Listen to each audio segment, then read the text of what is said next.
नमस्कार बच्चों, इस वीडियो में हम देखेंगे दिसंबर माह का असाइनमेंट विषय हिंदी कि इन प्रश्नों का उत्तर हम किस प्रकार से लिखें और बेहतर अंक प्राप्त कर सकें। साथ ही मैं बताना चाहूँगा कि जनवरी माह से हम केवल परीक्षा की ही बात करेंगे, अनेक परीक्षा उपयोगी प्रश्नों का अभ्यास करेंगे, सैंपल पेपर भी हल कराएंगे। इसलिए बच्चों मेरे चैनल को आप लोग सब्सक्राइब करें, इस वीडियो को लाइक करें ताकि आपको नोटिफिकेशन मिल सके। आइए देखते हैं दिसंबर माह का असाइनमेंट। प्रश्न क्रमांक 1, तो दिए गए पद्यांश का भावार्थ लिखिए। जीवन का झरना पाठ से लिया गया है। ठीक है, अभी हम भावार्थ बताएंगे किस प्रकार से आपको लिखना है। प्रश्न 2 है, तानाशाही क्या है? तानाशाह की जीवन शैली कैसी होती है? अपने विचार 3 बिंदुओं पर लिखना है। तो एक था पेड़, एक था ठूंठ, पाठ से लिया गया है। प्रश्न 3, शिकुमार किसान से मजदूर किसान कैसे बन गया? कोठी में धान छलक जाए, जिंदगी फिर चमक जाए, पंक्ति का आशय स्पष्ट कीजिए। दिए गए किसी एक विषय पर आपको 200 से 300 शब्दों में निबंध लिखना है। तो इंटरनेट आज की आवश्यकता, स्वच्छता अभियान में विद्यार्थियों की भूमिका, ये तो रहा प्रश्न। अब आइए देखते हैं इन प्रश्नों के उत्तर हमें किस प्रकार से लिखना है। ठीक है, तो प्रश्न 1 का उत्तर आपको, प्रश्न 1 में आपको संदर्भ, प्रसंग, व्याख्या और विशेष ये सभी लिखना है, तभी आपको पूरे अंक मिल सकते हैं परीक्षा में। आप लोग बोर्ड परीक्षा में विशेष ध्यान देंगे। ठीक है, तो प्रश्न 1 का उत्तर क्रमांक 1, संदर्भ। प्रस्तुत पंक्तियां हमारी पाठ्य पुस्तक हिंदी के जीवन का झरना नामक पाठ से लिया गया है। इसके कवि R.C. प्रसाद सिंह हैं। ठीक है, प्रसंग लिख सकते हैं। प्रस्तुत काव्य पंक्तियों में जीवन की तुलना झरना से करते हुए यह बताया गया है कि जीवन में यौवन किस प्रकार आगे बढ़ता है। व्याख्या, कवि कहते हैं कि झरने में युवा अवस्था के समान जोश रहता है, एक नया उन्माद रहता है। युवा व्यक्ति के समान झरना अपनी धुन में निरंतर आगे बढ़ता रहता है। झरना रास्ते की चट्टानों से टकराता है, जंगल के पेड़ को पार कर चट्टानों पर चढ़कर जोश के साथ मस्ती में आगे बढ़ता है।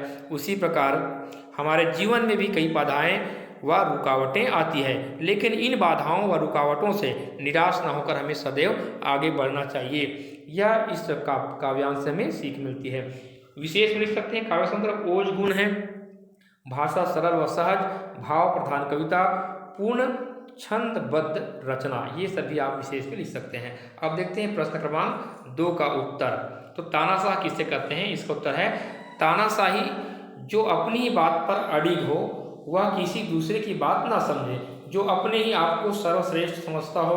तानाशाह की जीवन शैली घमंड से भरा रहता है। वह अपनी सभी बातों को सत्य साबित कर लोगों को अपने अनुरूप मानने के लिए बाध्य करता है और न मानने वालों को दंड देता है। जिस प्रकार रावण, हिरण्यकश्यप तानाशाह शासक थे, यहाँ पर थे कर देंगे था को, उनमें बहुत घमंड था। वे अपनी प्रजा से सारे नियम व कानून अपने अनुसार ही मनवाते थे, चाहे वह सही हो या गलत। तानाशाह का जीवन अपनी दृढ़ता से जड़ता की ओर मूर्त रूप ले लेता है। अहंकार के कारण उनका मृत्यु तय हो जाता है। तानाशाह शासक बिना सोचे समझे कोई भी कार्य करने बाध्य करते हैं, जिससे उनका पाप बढ़ता है और पाप का घड़ा भरने पर उनके जीवन का अंत हो जाता है। तो ये इस प्रकार से इस प्रश्न का उत्तर लिख सकते हैं। प्रश्न 3 को उत्तर लिखेंगे, इसमें 2 प्रश्न हैं। तो मृत्यु भोज में अपनी खेती बाड़ी बेचकर शिकुमार को धन खर्चा करना पड़ा। इससे शिकुमार किसान से मजदूर बन गया। शिकुमार एक किसान था, परंतु वह समाज में प्रचलित परंपरा कुरीति मृत्यु भोज का शिकार हो जाता है और वह किसान से मजदूर बन गया। ठीक है, ख का उत्तर इस प्रकार लिखेंगे, धान की अच्छी फसल हो, किसानों की कोठरी धन धान्य से भर जाए, जिससे किसानों का जीवन खुशहाल हो जाए। फसल का उत्पादन अधिक होने से ही देश धन धान्य से संपन्न हो सकता है, यही तात्पर्य है। ठीक है, अब प्रश्न 4, निबंध। निबंध का आपको बहुत अच्छे से लिखना है। आपको सर्वप्रथम रूपरेखा बनाना है बच्चों। मैं रूपरेखा नहीं बनाया हूँ, पॉइंट डाल दिया यहाँ पर देखिए, लेकिन इसके पहले आपको हेडिंग डालना है। हेडिंग डालने के बाद आपको रूपरेखा बनाना है। 1 2 3 4 5 प्रस्तावना, अभियान का उद्देश्य, सरकार की भूमिका, अभियान के परिणाम और छात्रों की भूमिका। इसके बाद आपको उपसंहार भी लिखना है, ये उपसंहार है।